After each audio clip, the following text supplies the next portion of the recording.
was supposed to do an interview with a young man that I don't want to mention his name, and then he had you on the show. But that was after you went viral on the Breakfast Club. And you were saying things like school choice and these things. And at that time, I was in a mindset where I didn't want to hear anything what you were saying because it wasn't a popular opinion.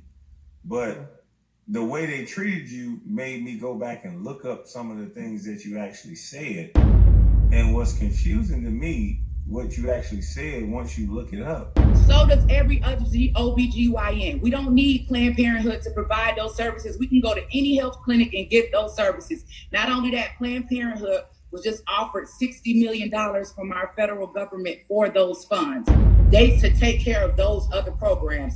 They walked away from it because the stipulation was that they couldn't use those funds to perform abortion. Now, that is no excuse for us to say we are going to support, and it's documented that this is a racist organization. Because you believe that doesn't make it that other women have to believe that. You can believe that you're against abortion, and that's fine. You can be against abortion, but you can't make another woman do what she wants to do with her body. I don't think she's trying to make him. The way they treated you made me go back and look up some of the things that you actually said. And what's confusing to me, what you actually said, once you look it up, it was all good stuff. Why does the Democrat Party have to pay for it? Why do us as pro-lifers, people that believe in life and want your children to live, your future children to live, why do our tax dollars have to pay for those children to be slaughtered? Because not only are they murdered and dismembered in the womb, but then their body parts are sold and some of them are harvested. So what they're voting for on the floor now is funding it. I don't want to support a party that wants to pay for Black life to be exterminated.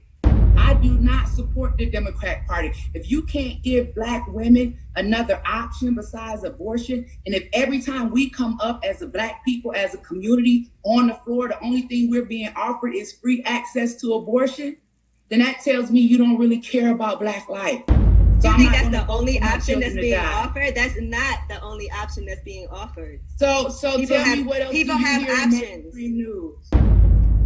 Options. They can choose that. They can choose to put a baby up for adoption. They can choose. The way they treated you made me go back and look up some of the things that you actually said. And what's confusing to me, what you actually said, once you look it up, it was all good stuff. Once you look it up, it was all good stuff.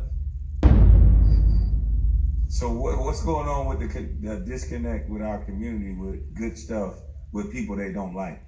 You know, I don't even think that people in our community don't like me. I think that they've been told not to like me. I mean, I'm Angie. I'm from the hood. I'm one of us. It ain't no cut on it. I don't never try to act or kick it like I'm somebody that I'm not. I'm always the same, whether it's Republican, Democrat, or whatever. I'm always the same person. And so I think this is about control. And I know that Malcolm X said a long time ago that he who controls the media controls the masses. So we're pushing these narratives. Like, just let's just think about it for a minute. Let's just be honest. My fight. What am I fighting for? Well, I'm pro-life. So I think this is about control. And I know that Malcolm X said a long time ago that he who controls the media controls the masses. So we're pushing these narratives. Like, just let's just think about it for a minute. Let's just be honest. I'm pro-life, right? A lot of people may not agree with that, but is that a reason to hate? Is that a reason to say I'm not gonna stand with this sister because she wants Black babies to live? They will try to make it seem as if I'm against women's rights instead of actually for our rights, because the future women of tomorrow need to live. So they're gonna paint a picture like I'm the enemy. Right? The people telling you to abort your children are your friends, and your sister telling you, hey, y'all, they tricking us, right? They finessing us. They tricked us into putting the blood on our own hands. They want them to believe that I'm the enemy. When I'm standing up and I'm saying, hey, you know, I love my son, regardless of whatever decision he makes in his life. He's mine. I love him, but I don't agree, right? And I'm not going to call my son a woman, and I know that a man can't be a woman. The first thing they'll say is, hey, she helps LGBTQ people. Like, even convince my own son that I hate him. Baby, you know I don't hate you. I raise you. I love you. I do anything for you. It's just us standing on truth. So before they allow someone to give us a message that actually heals, that actually delivers, that actually changes minds, they'll try to make you all think that I am the enemy. And not only that, but because I was aligned with Trump. And here's my thing, right? The work got to be done regardless of who's in office. Right now, we can't get nothing up out of Joe Biden, right? I at least got real tangibles from working with Trump. I was able to sit at the table. My voice was heard. We got laws changed. And I actually am responsible for getting several Black people out of prison and back home reunited with their families. So when it comes to, this whole thing about politics and what president is in office, the fight for us never stops, regardless of who's in office. And if God put me in a position to be connected to somebody that would hear me, even if he wasn't listening to anybody else, and say, okay, well, what she's saying made good sense. Well, it is wrong to chain pregnant women to the bed during childbirth. Let's make that illegal, right? From my own personal story, right? That was legal before? I gave birth to my daughter in chains. So that was one of the reasons why I started working with President Trump, because criminal justice reform was my thing. Everybody was crying about reuniting families at the border. I'm like, hold on, wait a minute. What about all our families that's been separated in the war, right? We want to start talking about these politics. Let's even go back to Section 8, because remember, you talking to Angie from the hood. Oh, you about to preach now. Go ahead. With the flashlights and looking up under the bed and looking all in the closets to make sure that it wasn't a man living in the house.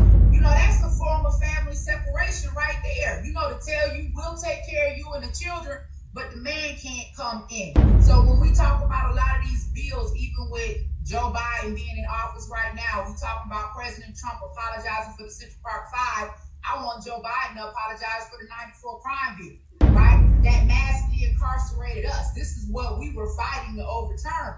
So when I was listening to everybody talking about family separation, I was just thinking about when they snatched my baby right out of my arms and Trump wasn't even president. And this is for a non-violent crime. This was right after I gave birth to her chained to a bed with a sheriff watching.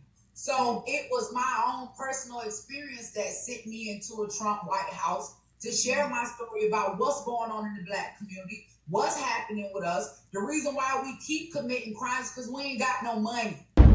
Everybody out here trying to commit crimes of survival, well, the majority of us, we committing crimes of survival. We even want to take a chance on, trying to have a better life. So if somebody can cross the border illegally to have a better life, what about all of my brothers and sisters that's been taking penitentiary chances to have a better life all this time? So what about reuniting our families? And I got a lot of hate for my stance, and I got a lot of hate for working with Trump, but I couldn't be moved off of emotion. I had to go in and get the work done. And I did that, and I don't regret it. But right now, what I'm trying to do is just clear up the smear campaign that took place in the media, because at the end of the day, this is all about games, and they playing these games at our expense. Well, I knew you was doing something. My mama's cooking. My mama's cooking. My mama.